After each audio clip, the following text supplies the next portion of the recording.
দেখা যাচ্ছে দুজন বোটে উঠছে। এই বোটগুলোতে সমুদ্র ঘুরিয়ে নিয়ে আসে। এই যে, তবে এই সমুদ্রে নৌকো করে ঘোরাও একটু টাফ।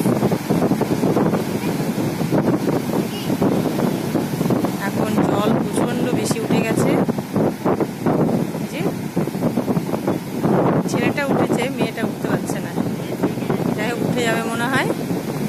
ওরে বাবা, কি অবস্থা!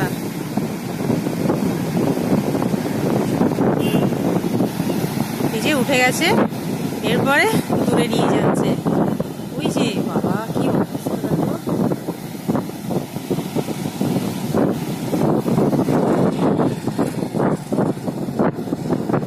ওদের সাথে নিয়ে যাওয়ার জন্য 3-4 জন লোক রয়েছে। ভয়ের এরকম কিছু কারণ নেই, কারণ সবাই জ্যাকেট পরে নিয়েছে যাতে কোনো দুর্ঘটনা যাতে না হয়।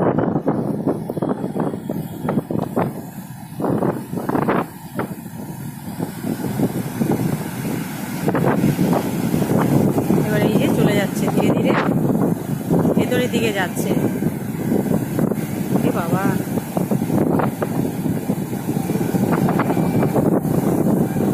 খুবই একটা মজার জিনিস।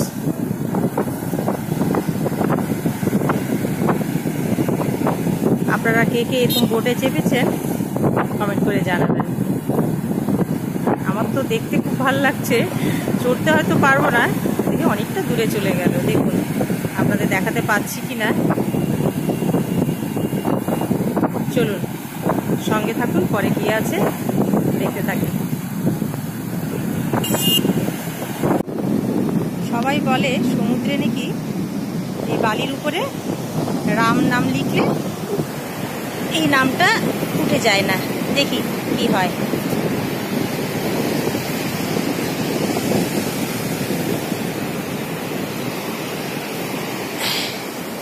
এই যে এখানে লিখলাম, আর দেখি জলটা কতটা পর্যন্ত আসে।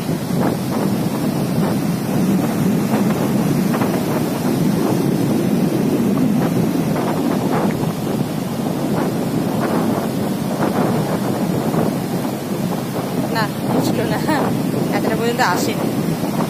দেখ, বুঝলাম ভগবান আছে। এই যে আমার হাতে লেখা রাম থেকে গেল। জয় শ্রীরাম, জয় শ্রীরাম।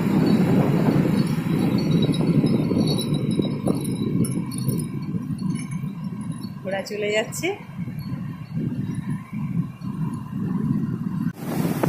সমুদ্রে এসে ঢেউ খাবো না, এটা কি হতে পারে? এই যে সামনের দিকে একটু যাই, দেখুন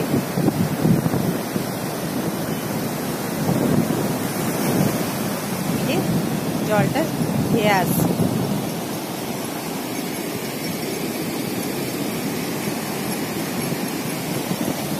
আবার জল যে যেখানে সেখানে চলে গেল। এটাই হচ্ছে প্রকৃতির নিয়ম। যুগ যুগ ধরে এই ঢেউ আসছে, আবার মিলিয়ে যাচ্ছে সমুদ্রে। এর কোনো হিসাবও নেই, আর কিছুই নেই। ভাবলে অবাক লাগে আমরা যে এত, এই দেখুন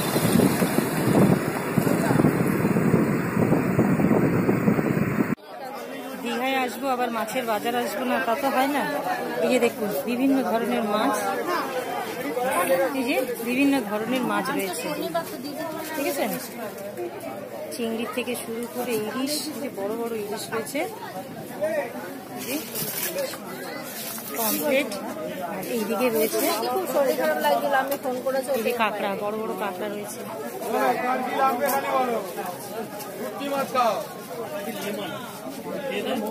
ওরা বেরোবে না, বেরোবে না কেন? কেন রোদের মধ্যে বেরোবে না। দেখেছেন কত রকমের মাছ রয়েছে। মাছগুলো ভীষণ ফ্রেশ আছে। 800 টাকা, 500 টাকা, 200 টাকা, বিভিন্ন ধরনের মাছ। ইলিশ 800 টাকা আছে, 1300 টাকা আছে। তারপর মাছ 300 টাকা করে কিলো।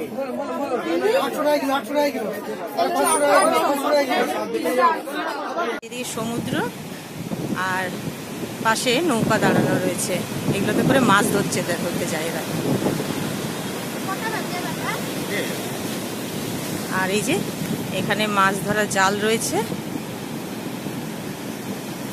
এই যে এখানে মাছ ধরা জাল রয়েছে, যারা জেলে তারা মাছ ধরতে যায় এগুলো নিয়ে।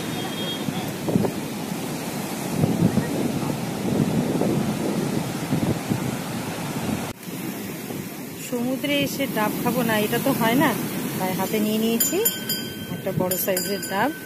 এই যে ডাব খেতে খেতে সমুদ্রটা এনজয় করি, চলুন সঙ্গে থাকুন।